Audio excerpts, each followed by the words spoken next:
So how do we deal with the storms of this life? I'm going to think about that today on Now at Devotion from Trinity Lutheran here in Cyrus.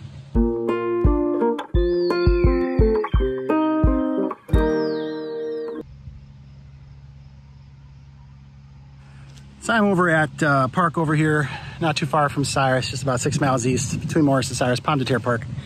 And had a big storm. As you can see, I think there were 83 trees that came down. I'm just biking my way through. I bike out here a lot. And I'll tell you,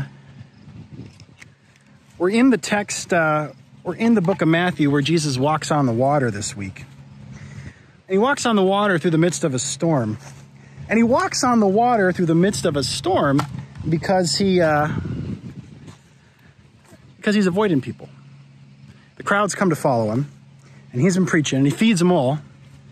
But then he goes off again to find a quiet spot to pray. And in the midst of that, he tells the disciples to go on ahead, and he'll catch up with them. So they do, and the boats get swamped. It's getting bad. They're out on the Sea of Galilee, and a huge storm comes in. And he comes across the water walking to them. And they go, "Is that a ghost?" And they're already pretty scared. They probably didn't say it as politely as I did. Imagine some screaming. And he said, "Take heart. It's me."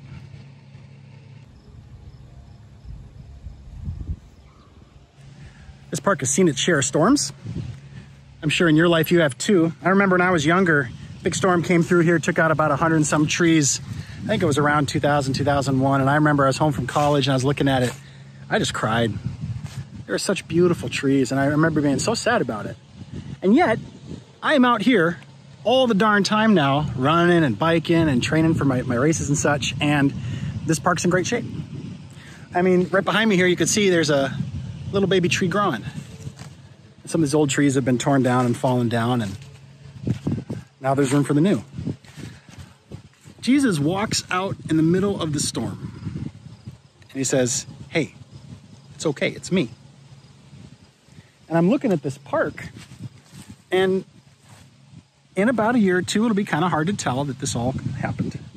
And sometimes in our lives, I think that's the same too, right? We cover it over, we push the dirt around, we plant new trees, and everything's fine again. Well, no, it's not the same, it's different.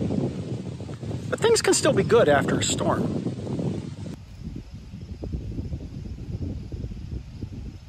There's a lot of churn in the world right now. I'll talk about it more on Sunday. But I'll tell you, there's a lot of up and down in our daily lives, in our spiritual lives, in our relationships. And in the midst of all that, and just remember, that has been the case in human history. There is not a time where that was not the case. But it's definitely the case right now. We're very aware of it. I know I feel it. And Jesus comes walking on top of that which we think will kill us. And he just calmly steps right across. And he says, "Hey, don't worry, it's me." And he tells the storm, "Be still." You know, there's a time in our life where Jesus will do that for us. Especially at the end of our life when we're welcome back. And he says, "This is all fine, you're okay. Hey, remember these guys? These are people you love. And don't worry, those you missed, they'll be with you too." Like, that will happen. But also in our lives right now, are there places where Jesus is welcoming you to look at that storm and realize that ultimately it's not yours to control or necessarily to fix all the things that changed? Rather, you could just roll with the changes.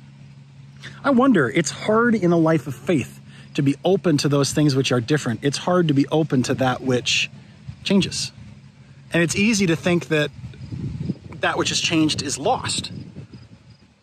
But sometimes when things change like that, it helps us to see what can be preserved and what can be embraced and made anew. Peter finally says to Jesus, "Hey, if it's really you, tell me to come out in the water." And Jesus does. He says, "Sure, walk on out." And Jesus reaches out. So Peter walks on out and he's fine until he sees the waves churning. That's your thought for now. I'm Pastor Chris over at the park where they're just about done with cleanup for Trinity Lutheran Church in Cyrus, signing off for now.